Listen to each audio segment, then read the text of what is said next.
자, 여러분 안녕하세요. 좋은 주식TV입니다. 네, 오늘 우리 증시 좋은 흐름이 나왔습니다. 오른 종목이 그렇게 많지는 않았는데 지수는 올라갔습니다. 그러니까 소수의 많이 오른 종목들이 다수의 약간 하락한 그런 종목들을 끌고 간 그런 장세. 조금 더 바꿔서 말하면 주도 업종들이 엄청난 외국인 기관의 수급 속에 크게 올랐고 어, 그 종목들의 개수가 많지 않은, 그래서 개인 투자자들은 조금 약오른 하루였을 수도 있다는 겁니다. 그러니까 지금 이제 제가 오늘 아침에 그 브리핑 글에 좀 써드렸던 거 떠올려 보면 일단 이런 게 중요한 것 같아요. 올해는 아마 개인 투자자들이 성과가 좋은 한 해였을 가능성이 높거든요. 지수가 잘 갔으니까. 그러면 그 성과를 이제 어떻게 잘 지키고 내년으로 이어갈까? 이걸 한번 생각해 보세요. 그러면 너무나 당연하게도 올해 1, 2, 3, 4분기에 각각 시장에서 유행했던, 시장을 끌고 갔던 그 주도, 대장, 이런 업종과 종목들이 굉장히 빠르게 돌았죠. 순환매라는 이름으로. 그리고 미국의 흐름 속에 미국에서 이제 지금 최근에 로봇도 약간 이제 가라앉을랑 말랑 하는 그런 상황이고, 그 전에 AI가 얼마나 뜨거웠는지, 그 전에 양자 컴퓨터가 올해 뭐 텐베거 종목들을 한 7, 8종목씩 쓰지 않았나요? 굉장히 뭐 1달러가 될까 말까 했던 종목들을 막 50, 60달러까지 작년 올해 해가지고, AI도 그랬고. 자, 이제 이런 상황이, 이게 뭐 몇 년 이렇게 이어진 게 아니고요. 불과 올해 벌어졌던, 그리고 뜨겁게 끌어올랐다가 이제 벌써 차갑게 식어가는 뭐 그런 흐름입니다. 자, 그럼 여기서 이제 내년에는 뭐가 좋을까? 어떤 업종이 좋을까? 다양한 트렌드를 읽을 수 있어야 되는데, 이제 미국 증시 일단 보면은 미국 증시에는 없는 종목, 없는 업종이 없죠. 미국 증시의 흐름이 어떻게 흘러가는지 그 흐름을 알아야 될 것 같고요. 첫 번째는. 자, 이제 곧 얼마 안 있으면 다시 미국에서 CES라고 하는 대형 1년 중 가장 큰 행사가 이제 또 열립니다. 여기에 IT, 전 세계 진짜 모든 그 IT와 신기술들이 정말 종합을 하죠.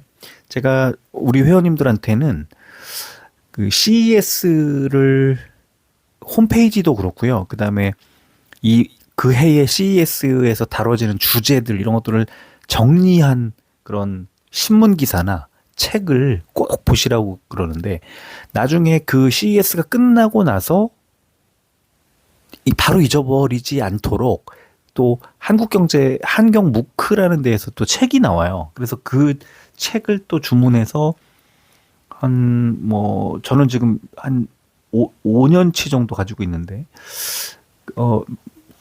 이 한경에서 나오는 이제 여러 가지 연초에 나오는 책들이, 재미있는 책들이 많이 있습니다. 그래서 그 CES 뭐 2025, CES 2024 이런 식으로 이제 이름이 붙어 있는데, 그 해에 있었던 어떤 유행 아니면 그 해의 핫 이슈 이런 것들이 정리가 되어 있거든요. 근데 그게 한 2년에서 3년 정도 지나면 우리 코스닥, 미국의 나스닥 같은 데에서 상당히 도드라지게 튀어나옵니다. 진짜로. 그래서 그 해당 이슈를 2, 3년 동안 계속 기억하자는 게 아니고요. 그때 올해 2026 CES에서 이런 게 얘기가 나왔었지 한 다음에 한 27년, 28년 정도 되면 갑자기 어떤 종목이 툭 튀어나오면서 무슨 키워드를 쏟아내요. 한 5년쯤 전에 미국 CES에서 그 라이다를 가지고 자율주행 내지는 이런 것들을 이제 자동차나 그다음에 뭐 위성이나 이런 데에다 탑재하는 기술이 이제 아주 크게 소개된 적이 있었는데, 그 이후에 우리나라에도 상장, 미국에도 상장, 또 최근에 스페이스X까지 이어지는 그 과정이 이게 내가 어디서 들어본 적이 있는데, 예전에 CES 자료에서 본 적이 있는데 정도까지는 연결이 돼야 됩니다. 그러면 어떻게 되냐? 그 해당 종목들을 찾게 되고 그다음에 굉장히 빠른 속도로 이해하면서 관심 종목에 담게 되고 추이를 지켜보게 되고 좋은 자리에서 매수하게 되고 큰 수익을 내게 되고 이렇게 이어지는 거거든요. 근데 이제 이게 너무 그 AI도 있었고요. 로봇이 작년인가 재작년인가 작년인가에 핫하게 AI하고 그게 있었고요. 그래서 그때 당시에 소개됐던 그 여러 스타트업들 정보도 책으로 정리돼서 나오기 때문에 좀 부지런하신 분들은 그런 책들도 좀 사서 보시면 좋을 것 같고 작년에도 그러니까 올해죠. 올해 초에도 저도 그 몇 권 돼요. 그 여러 이제 시리즈로 막 나오는데 그 제가 한 네 권인가 올해 샀었고 그다음에 경제지들이 특별판 책자를 이렇게 발간도 하고 그렇습니다. 꼭 보시기를 좀 말씀을 드리고요. 왜 그렇게 하는 이유는 바로 이렇게 해가 바뀔 때 내년에는 어떤 종목들이 우리 증시, 미국 증시, 세계 증시를 뒤흔들어 놓을까? 그리고 그 뒤흔들기 시작하는 그 종목들을 사서 수익을 낼 수 있을까로 연결짓기 위한 전초 작업을 하게 되는 거죠. 그러니까 그런 것들에 이제 기술적인 또 기본적인 어떤 분석 툴을 이제 더 씌워서 좋은 종목을 추려내는 그런 과정까지 이어지게 되면 그 뭐 무조건 수익을 낼 수밖에 없지 않겠습니까? 그래서 제가 생각할 때는 이렇게 연말 연시가 됐을 때 그 시대를 관통하는 주도주, 주도 업종을 찾는 그런 과정은 투자자의 숙명인데 그 투자자들이 어떻게 찾아내고 또 얼마나 조예가 깊으며 또 여기저기서 흘러다니고 떠돌아다니는 그 수많은 정보들 속에서 내가 그 시대를 관통하는 인사이트를 얻게 되는 그 과정은 꾸준히 관심을 갖고 꾸준한 훈련이나 또 정보를 얻으려고 하는 노력이 뒷받침되지 않으면 그냥 흩어져 버리죠. 그래서 그런 게 누군가에게는 큰 정보가 되기도 하고 누군가에게는 그냥 스쳐 지나가는 아무것도 아닌 이제 그런 어떤 뭐 정보가 아닌 쓰레기 같은 그런 게 되니까 그런 점에서 그런 이제 어떤 결정적인 차이 속에서 결국은 누군가는 그 투자 또는 어떤 경제를 들여다보는 뭐 달인 이런 느낌의 그 전문가처럼 이렇게 되는 사람이 있는가 하면 누군가는 그냥 아무것도 모르는 초짜로 계속 실패하고 계속 못 알아듣고 못 알아보고 네 그렇게 될 수 있습니다. 항상 모든 것은 이 세상에 진짜 엄청나게 떠돌아다니는 이 정보의 홍수 속에서 주도주, 주도 업종을 찾는 것에서부터 투자가 시작되는 게 아닌가 싶고요. 그 상황에서 실제 매수로 이어지기까지의 그 지난한 그 과정이 어떤 사람에게는 굉장히 빠른 속도로 이거를 정보를 떠돌아다니는 정보에서 다시 시각화, 데이터화 한 다음에 나의 계좌에 관련주를 얹어놓고 기술적 분석으로 바로 들어가서 매매 타이밍을 보고 이렇게 이어지는 게 빨리빨리 이루어지는 사람들이 결국은 이길 확률이 높아지는 거죠. 주식시장이라는 게. 그래서 요즘에 오늘도 그렇고 요 며칠 보면 이제 오늘로 사실 이제 올해의 배당 이런 것들 다 결판 났고 또 대주주 요건 회피 물량도 오늘로 이제 다 나온 거고 이제 29일, 30일 이틀 동안 시장이 이제 문을 열고 그 매매를 하지만 이거는 사실상 3거래일 이후에 1월 2일에 체결되는 그런 것들이기 때문에 사실상 2025년의 증시는 이제 다 지나갔다고 볼 수 있을 것 같습니다. 너무나 중요한 2026년을 이제 앞두고 있는 그런 상황이 다시 또 다음 주에 펼쳐지는 거고, 예, 오늘로 마무리가 됐고 그렇습니다. 자, 오늘 네 코스피, 코스닥 뭐 이렇게 녹록지 않은 그런 시장이기는 했는데 그래도 흥미로운 요소가 되게 많았습니다. 하나씩 살펴보도록 하겠습니다. 코스피는 246종목 올랐고 643종목이 빠졌습니다. 그런데 0.51%가 올랐죠. 코스피 100 1.17% 올랐으니까 대형주가 크게 올라가면서 시장을 이끌었다는 걸 알 수가 있고요. 코스닥은 669 종목이 올랐고 983 종목이 빠졌습니다. 역시 하락 종목이 더 많았는데 0.49% 올랐고 코스닥 150도 0.7% 올랐으니까 대형주들의 흐름이 좋았다는 걸 알 수가 있습니다. 코스피는 개인만 2조 4천억 원어치 매도, 외국인이 1조 7천억 넘게 매수, 기관이 5천억 넘게 매수했는데 금융투자가 5,800억 원 매수. 외국인과 금융투자가 최근에 계속 매수하면서 지수 상승 속에 수익을 잘 챙겨 먹고 있습니다. 코스닥도 외국인 기관의 양 매수가 들어왔습니다. 자, 선물 지수가 보합권에 움직이고 있는데요. S&P 500은 약보합권, 나스닥은 강보합권인데 지금 보면은 S&P 500은 마이너스 0.06, 낙폭을 조금 더 키우고 있고요. 나스닥은 0.01, 역시 상승폭을 조금 제한하고 있는 그런 상황입니다. 원달러 환율은 0.01% 올라서 1445.8, 지금은 0.02% 떨어져서 1445.4원에 거래되고 있습니다. 국제유가는 0.05% 내려서 58.35달러 기록했습니다. 코스피는 산타 랠리 기대감 등 해외 증시 강세 등으로 상승 출발한 뒤에 장중에 아시아 증시들이 강세를 보였고 달러 약세가 나오는 가운데 전기전자 중심으로 외국인 기관의 동반 매수세가 들어왔다, 이런 분석이 나왔고요. 코스닥은 전기전자와 제약업종 중심으로 외국인 기관의 동반 매수세가 들어오면서 상승했다, 이런 분석이 나왔습니다. 코스닥 시장 보면은 원달러 환율 안정에 상승 마감, 이런 제목으로 미국 산타랠리 훈풍에 상승 출발한 코스닥 지수는 원달러 환율 안정세에 따른 외국인 자금 유입과 삼성전자 등 반도체 대형주들의 강세에 힘입어 소부장 종목들이 동반 상승하며 상승했다. 또 기관과 외국인 매수세 기반으로 일반 서비스와 기계 장비 등이 강세를 보인 가운데 알테오젠의 호재 소식에 바이오텍 강세를 보였다, 이런 분석이 나왔습니다. 알테오젠은 아까 종목 분석 영상에 올려드렸고요. ABL 바이오, 알테오젠, 그다음에 로봇 ETF, 이렇게 세 종목을 신청해 주셔서 오늘 올려드렸으니까 회원님들 확인하시고요. 자, 시총 상위주를 바로 보겠습니다. 시총 상위주들 오늘 단연코 삼성전자 5.31% 오르면서 12만 전자를 코앞에 두고 있는 상황이고요. SK 스퀘어도 6% 가까이 올랐습니다. 또 SK 하이닉스가 1%대, 삼성물산이 강보합, 삼성전자, SK 이 두 종목의 지주사들, 이렇게 좋은 흐름이 나왔습니다. 딱 4종목만 올랐고요. 반면에 LG에너지솔루션이 4%대, 또 두산에너빌리티와 네이버가 2%대 하락했습니다. 자, 코스닥 보면은 보로노이와 D&D 파마텍이 6%대 올랐고, 에임드바이오도 4%대, 리가캠바이오도 3.8%대, 에이벨바이오가 6% 가까이 올랐고, 알테오젠도 2%대, 바이오들의 흐름이 압도적으로 좋았고요.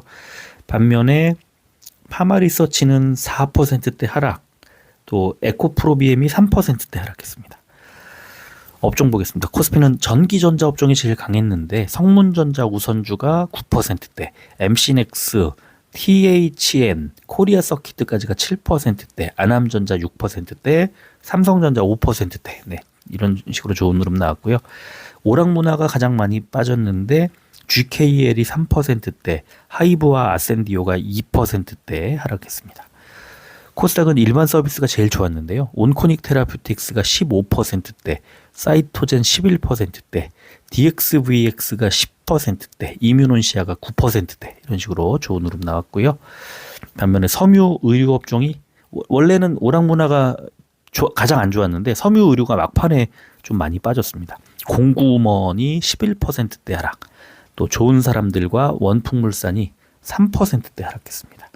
코스피 제약 상승 종목은 현대약품이 15%대 오르면서 시장을 주도했고, 제일약품이 2%대 올랐습니다. 반면에 영진약품이 3%대 하락을 했고, 대웅, 신풍제약, 녹십자, 대웅제약, 경보제약까지가 2%대에 빠졌습니다. 코스닥 제약 상승 종목은 셀루메드가 상한가 나왔고요. JW 신약이 10% 가까이 상승, 오름테라퓨틱 9% 가까이 상승했습니다. 빠진 종목은 쿼드메디슨 13% 정도 하락했고요. 엔지캠 생명과학도 7%대 하락했습니다. 공매도 거래 대금 상위 종목은 코스피가 두산에너빌리티, 한화오션, 삼성전자, 한미반도체, 삼성전기 순이었고요. 코스닥은 에코프로, ABL바이오, 에코프로 BM, 리가캠바이오, HLB 순이었습니다. 공매도 거래 비중 상위 종목은 코스피가 LG생활건강, 한온시스템, LG디스플레이, 대웅제약, 덴티움 순이었고요. 코스닥은 아스테라시스, 메디톡스, 뷰웍스, 펌텍코리아, WCP 순이었습니다. 자, 선물지수는요. 지금 보합권에 그냥 계속 움직이고 있는데 약간 낙폭을 좀 키우고 있어요. 약간 낙폭을 좀 키우고 있는 그런 상황이고, 다우는 이제 마이너스 100포인트까지 좀 밀렸고요. S&P 500은 마이너스 6포인트까지 좀 낙폭을 계속 키우고 있네요. 그리고 나스닥이 마이너스 6포인트네. 조금씩 낙폭을 키우고 있습니다. 원래 나스닥은 상승하고 있었는데 그러니까 그 하락으로 전환을 했습니다. 약간의 그 우려가 좀 나오는 그런 지점이 아닐 수가 없네요. 자, 오늘 12월 26일 이제 주말 지나면 29, 30, 31일 3일 남았습니다. 2025년이. 네, 또 이제 나이를 한 살 먹어야 하는 그런 그 상황이 뭐 썩 내키진 않고, 또 누군가는 또 좋은 또 상황이 될 수도 있겠지만 저는 뭐 그렇게 내키진 않고요. 올해 2025년에는 진짜 아까 그 종목 분석 때 말씀을 드렸지만 연초에 알테오젠하고 ABL바이오, 그 다음에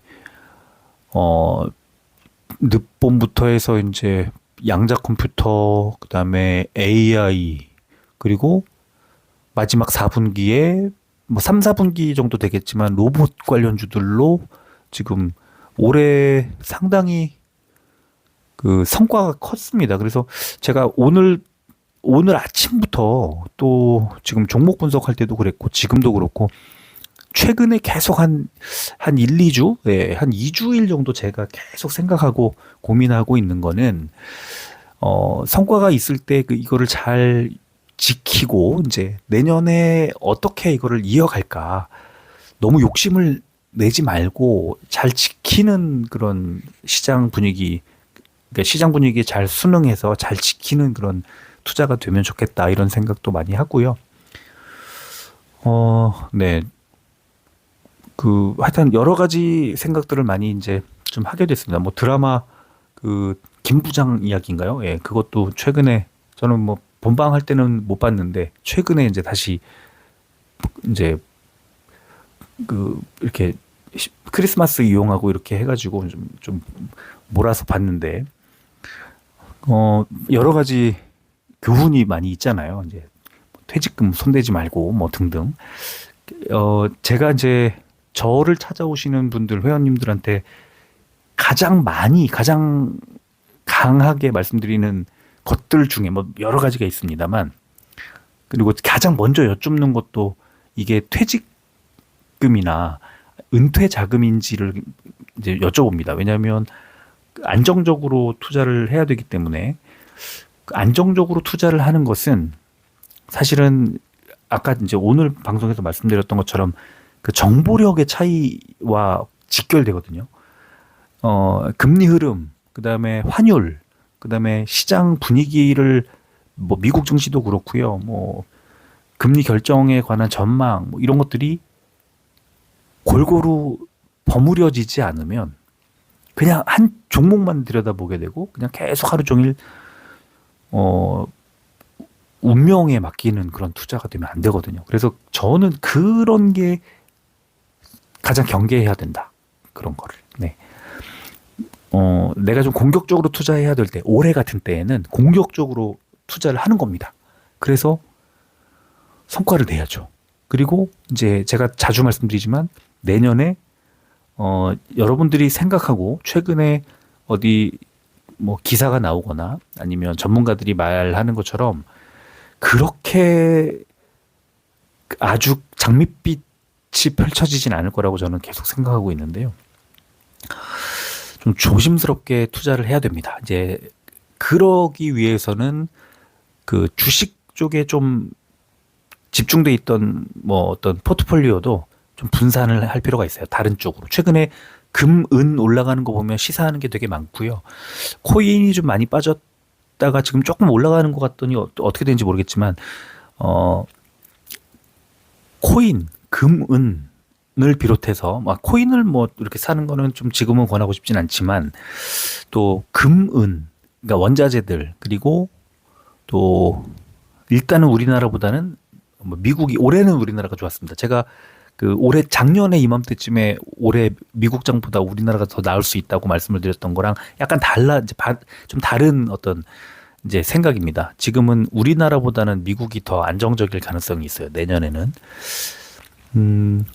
업종별로도 당연히 다르죠. 근데 그 업종이라는 것이 어떻게 보면은 제가 말씀드리고자 하는 것의 규모는 가장 작은 거지만 뭐 포트폴리오를 나누자는 등 뭐 미국에 뭐 관심을 갖자는 이런 것들 수준을 놓고 볼 때 그 차원이 가장 낮은 수준이지만 우리나라 안에서도 주도 업종을 찾고 주도 종목들을 찾아서 그쪽에 투자를 하는 것이 그게 최소한 그 안전하게 투자하는 것에 가장 최소한의 선택이고 일이 돼야 하는 겁니다. 네. 그래서 저는 그 말씀을 꼭 드리고 싶었고요. 마지막 이제 2025년을 마무리하는 시점이니까 내년에는 시장이 좀 흔들리더라도 그 흔들린다는 거는 연초는 아닐 거고요. 그러니까 상반기가 아닐 거예요. 아무리 빨라도 2분기 이후일 건데 그게 내년에 시장이 좀 흔들리는 상황이 오더라도 1분기까지 갑자기 좋고 2분기 때 갑자기 나쁘고 이러지는 않을 거니까 그 중간중간에 이제 부는 바람을 잘 이기고 극복하는 것이 각자 처해 있는 상황과 이런 것들에 따라서 또 다 다를 거고 또 누군가는 또 주식시장을 떠나는 분도 있을 거고 또 어떤 그 처하게 되는 맞게 되는 이 상황이 다 다를 겁니다. 환경이. 그래서 그 어떤 상황이 어떻게 닥쳐오더라도 슬기롭게 잘 이겨내시면 좋겠고 이번 주말 27, 28 이런 상황을 이제 이런 이틀 정도 시간을 통해서 내년도 주도할 만한 종목 업종들 뭐 종목까지는 아니더라도 업종을 좀 살펴보고 공부하고 그런 시간이 됐으면 좋겠습니다. 그리고 이제 우리 회원님들한테는 1월 한 24, 5 뭐 약간 변동이 생기면 한 주 정도는 좀 늦춰질 수는 있겠지만 그 1월 말쯤에 이제 2분기 실적 기대주 리스트를 드릴 건데요.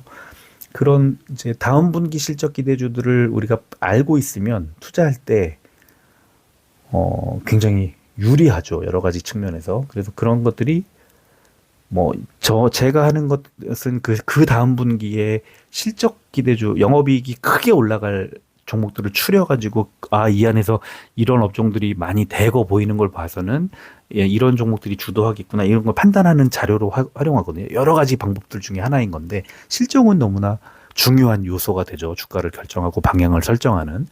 그래서 저는 이제 실적을 그렇게 정리해서 이렇게 매 분기마다 드리고 있는데 하여간 어쨌든 나만의 방법이 뭔가가 있든 어떤 방식으로든 그렇게 해서 특히나 지금은 해가 바뀌는 시기니까 잘 이제 이 트래킹이라고 그러죠. 이렇게 잘 추적해서 잘 따라가서 이 내년도 주도할 만한 시장을 주도할 만한 종목 업종을 잘 골라서 쫓아가시기를 바랍니다. 너무 잔소리를 많이 해서 죄송합니다.